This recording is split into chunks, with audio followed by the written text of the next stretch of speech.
having a sec.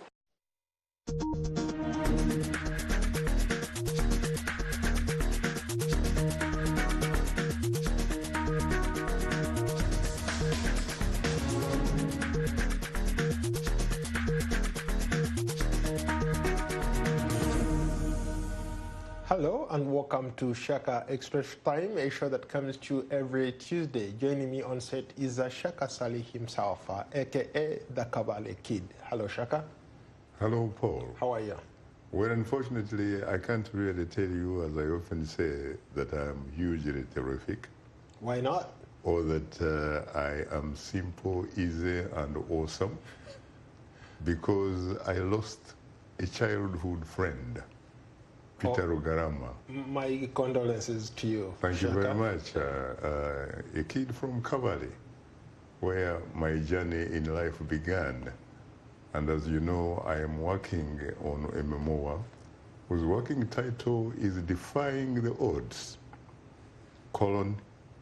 the story of the Cavalry kid's journey from Cavalry to Washington, D.C.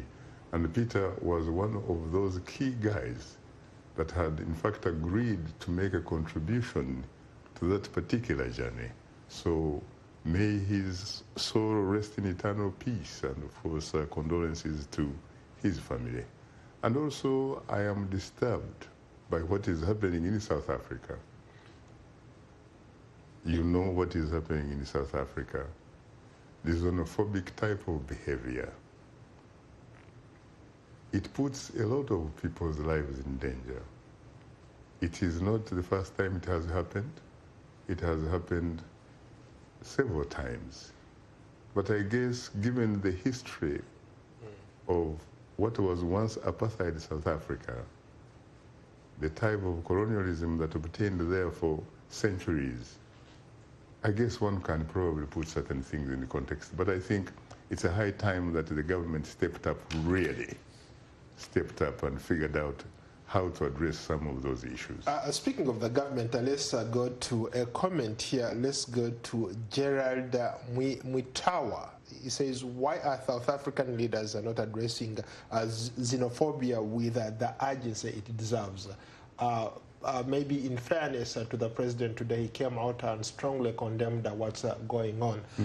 But that aside, why is it happening? I remember in 2008, over 60 people died as a result of these attacks. Today, we are seeing all sorts of things happening to immigrants it also who are happened, Africans. In 2015. Right. Mind you, when you talk about it is happening to Africans whom they, in their local lingua, they characterize as makwere-kwere.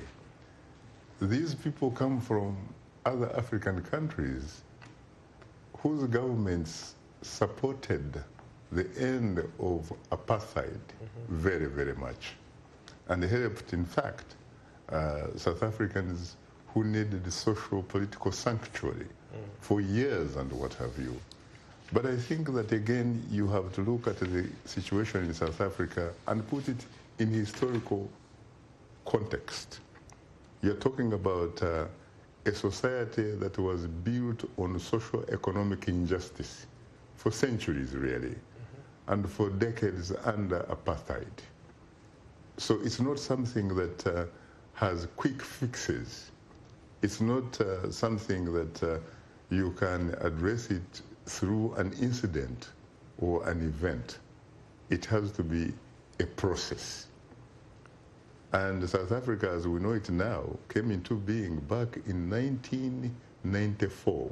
So one could probably say that the government should be given an opportunity to figure out the best possible solutions to address that issue.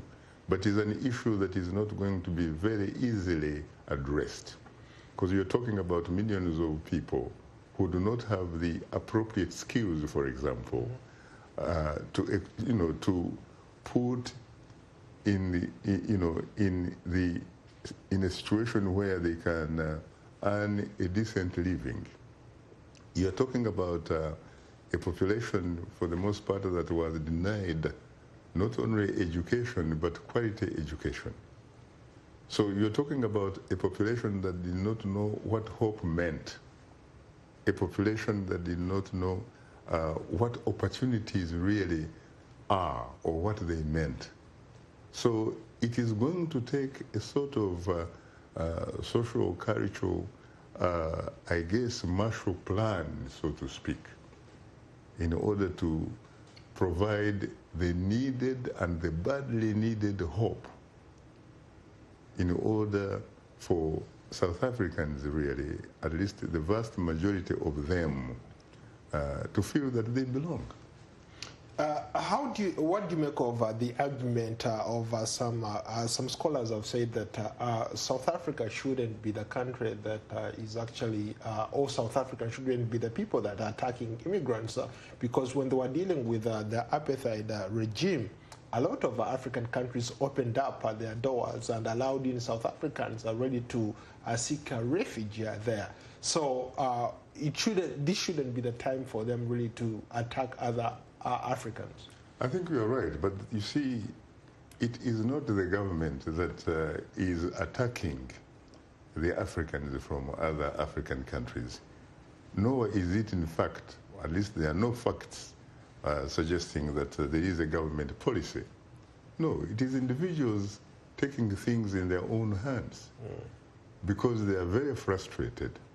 You come from Uganda, and you know as well as I do that there are situations, for example, where you have internal migrants, people who came from my part of the area, the Bachiga, because they come from a place that could not provide them the sort of land that could sustain them, and therefore there were policies that helped some of these Bachigas become migrants and immigrated to places like what was once called the Kingdom of Unyoro Chitara, the Kingdom of Toro, the Kingdom of Ankole, and what have you.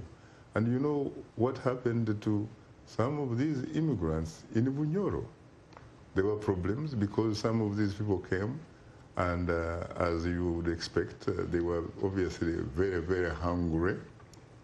They worked very hard and became prosperous.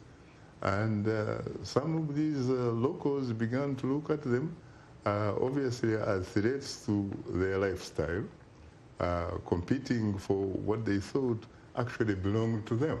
So in the context of South Africa also, when you look at the average South African who is sort of practicing some of this xenophobic behavior, these are people who are not aware of the political history we are talking about.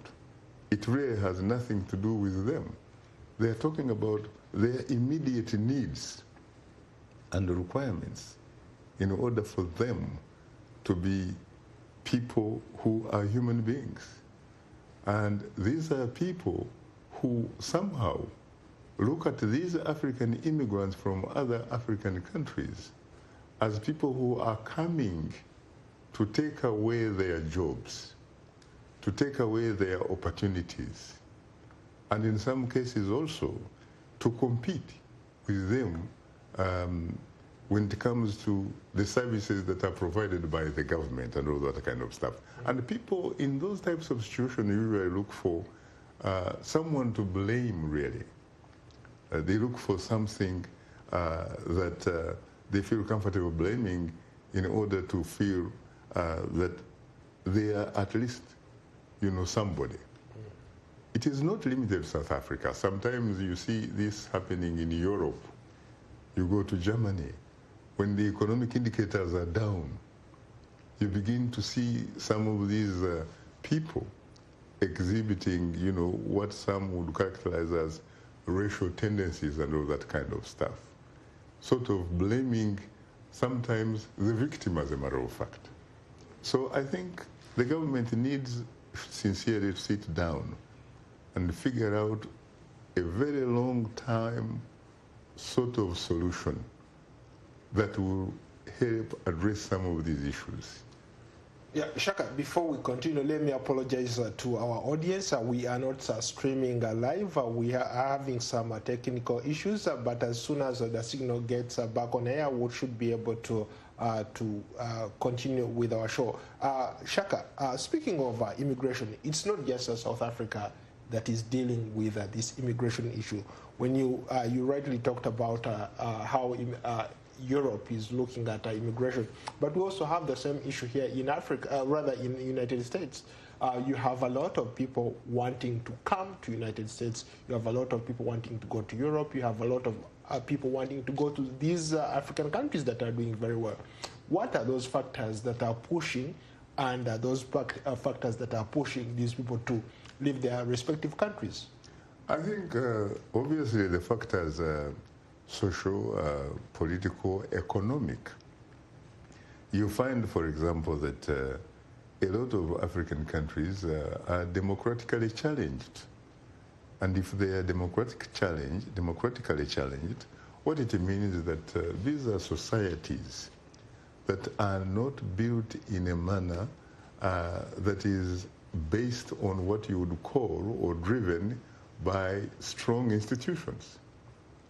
These are not societies of laws that are governed by laws where everybody, including the top guy who happens to be a president or a prime minister or a king or a queen, is not above or beyond the law. You're talking about societies sometimes which, in a sense, are controlled by individuals who happen to have power. If they were democratic, for example, where you had strong institutions, it would be very, very difficult for those types of situations to be created, whereby people feel very uncomfortable, frustrated, and they want to get out yesterday because they think that they can in fact get greener pastures elsewhere. So I think what it is that democracy is very important. I know that some people, when you talk about democracy in Africa, they say this is something that belongs to the white man. Democracy does not belong to any particular race. Democracy is not something that is limited to certain geographical locations and what have you. Democracy is a universal value that is based on social, economic, political justice. It talks about justice for all of us, not some of us. And I think these are some of the values that, frankly, are missing. And that's what's pushing people. That's what's pushing people, and of course the forces that are pulling people. Employment and all that stuff. Precisely, where some of these things which do not exist in these undemocratically, these are democratic societies. These things exist in societies that are democratically and well governed. That is why there are a lot of Africans, for example, doing the dying for all of us in the Mediterranean Sea. Guess what? They're trying to go to Europe. They're trying to go to Italy. They're trying to go to Germany. They're trying to go to almost any European country there because they believe, and there is some evidence to boot, that once you go there, you begin immediately developing a smile on your face. Let's move along. My producer tells me that we are still having technical problems, but we are streaming live on www.voanews.com. So if you're one of our fans and you want to follow this discussion, you can log into www.voanews.com. Let's move on, Shaka. The Pope, one of the most celebrated people on this planet Earth, is making his second round to Africa, and likely he will be in Mozambique, Mauritius, and one other country, and Madagascar. So what's the significance of this trip to Africa? He, of course, brings spiritual blessings to these people.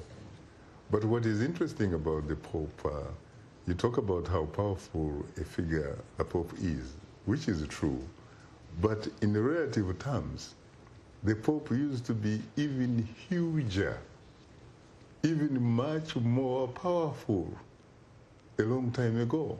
You used to have the Papal Bull, where they could divide the world into spheres of influence and all that kind of stuff. And as a matter of fact, when you talk about the Pope, you're talking about the head of the Vatican. The Vatican happens to have the distinction of being the smallest nation of state, as we know it, in the world. But you know what? At one time, there was this mighty Roman Empire, which pretty much presided over the world as we know it today. But guess what? The only thing left out of those great days of the mighty Roman Empire happens to be the spiritual aspect as reflected in the Vatican and therefore the Pope. Let's move on. Let's go to another comment. One of your Facebook fans, Belkan Kabwe in Zambia, says, "Dear Shaka, you are an African media expert and inspiration to many. I have been a fan of yours since I was in primary in 2000. So what is the best way to encourage African youth in pursuing the type of journey that you've had for the good of Africa?" Good, very good question, Shaka. That is a very, very good question, Brother Kabwe. First of all, one has to be able to identify what they want.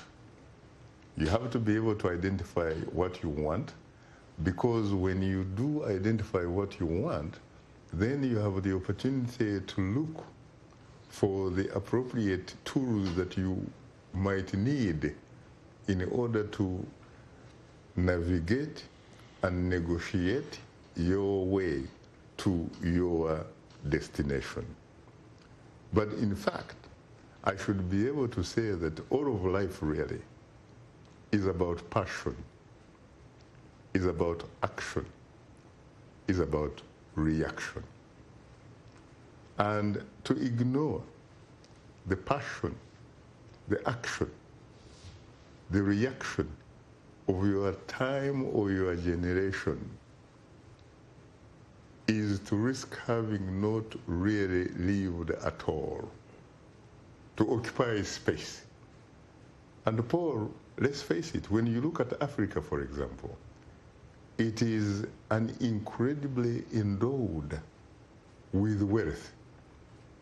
It's like an individual who has no teeth but is given a bull to devour it. What we really lack in Africa today, not only to develop the country, but also to inspire the youth, is what is called leadership. There is a leadership deficit. For the most part, our leaders, to me, I agree with some of those who actually refer to them as rulers. These are rulers because they do not consult, nor do they actually listen to their people. If you are a leader, you cannot move far away from your people. Most of the things that you do have to be a reflection of the concerns, of the hopes and dreams of the people themselves.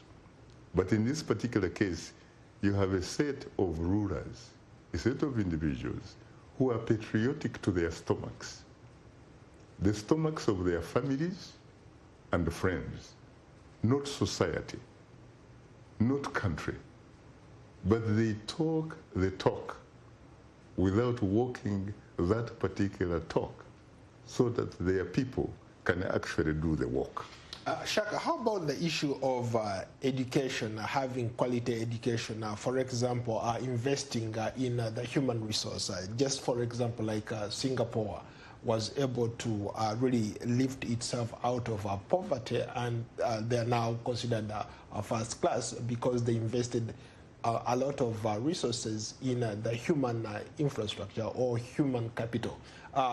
Can that example work for Africa? That is an excellent point. But in order for you to embrace education, you have to talk first about leadership. The reason Singapore became what it was in terms of education, in terms of development here and there, was because of its founding leader, the celebrated Lee Kuan Yew, the man who became prime minister of that city-state for 31 years, whereby he was able to develop that city-state from a third world, backward type of water type of place to a first world. You've traveled. People say he was a dictator, and in some cases in Africa we are dealing with such dictators. To be honest with you, if there is such a thing as a benevolent dictator, he probably was. He was in the sense that he believed that, which is something like Ubuntu, he believed that I am because you are. He believed in the idea, for example, of being there for your neighbor, holding your neighbor's back.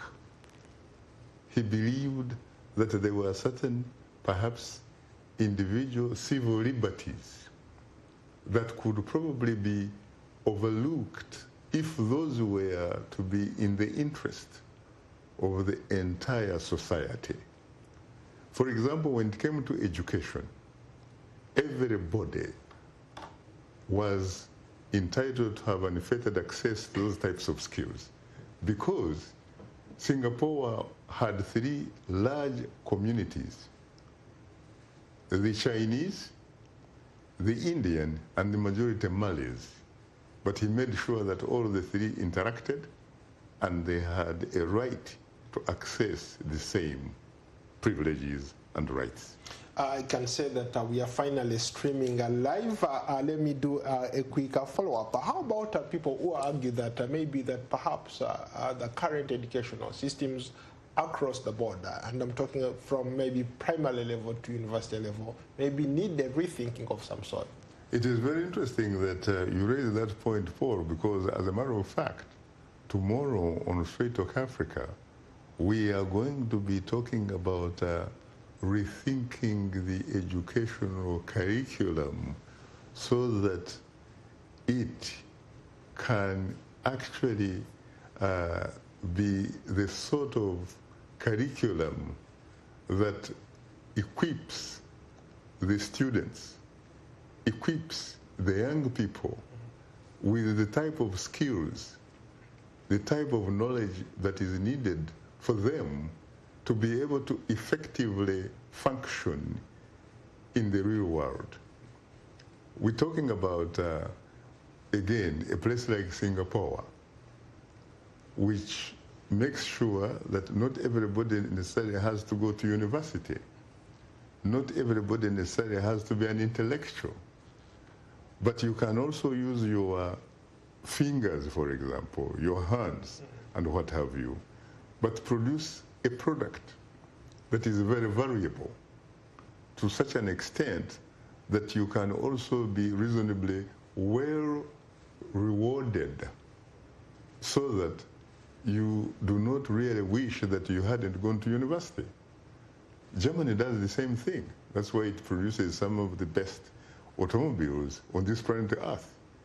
Because for the Germans, they make sure that even the skills that you get in technical institutions and what have you, they are as highly rewarded as the skills that you get from university, education and all that kind of stuff. So you definitely need education, you need discipline, you need to have self-confidence or develop confidence in the self, in yourself. You need, again, like I said, to be able to identify what you want. Once you are able to identify what you want, you look for the appropriate tools in order to negotiate and navigate your way to your desired destination. And once you are able to do it again, you need to essentially focus at what you are trying to do, like a laser beam. Let's go to David here, who gives you a compliment. He says, Dear Shaka, I got straight A's in political science at university because I listen to this program every week. Shaka, you are such a great analyst. But another comment here comes in and says, how about skilling? We talk about people getting these professional degrees, but they graduate with little or no skills. How about that? Well, it means that if it doesn't work, we have to figure out a way of tweaking it. There is always room for improvement, because at the end of the day, the only way societies have developed, it is through sometimes failing somewhere first. And failing, in fact, at the end of the day, you should look at it as part of success, because it sort of provokes and challenges you to such an extent that you correct where you went wrong and get it. And at the end of the day, working very hard and focusing like a laser beam and really working hard and having the passion for what you are trying to do, you could find yourself on top of your game. Is there like a model that a lot of African countries should follow when it comes to education, and how many or how much skills they can impart on their people? Oh yeah, there are some countries that are very successful. One could look at Canada, for example. One could look at Singapore. One could look at Germany. But when I talk about education, you should look at first of all, your own society. Look at what is available and how you can possibly best use it to such an extent that it can provide dividends. You know, I sometimes say, when you're confronted with some of these difficult situations, what you have to think about, don't worry about what you don't have. Worry about what you have and how best you can use it, you can utilize it in a manner that can bring the best results out of you. That is why I say sometimes that you go to war with the army that you have rather than the one that you wish you had. Just like Donald Rumsfeld, the famous. On that note, I think we are running out of time, but it's been a great conversation, Shaka. Thank you very much, and of course, once again, you came with a great chat. Yeah, thank you. You're most welcome. I look forward to another edition of Shaka Extra Time. Until then, so long from Washington. Thank you.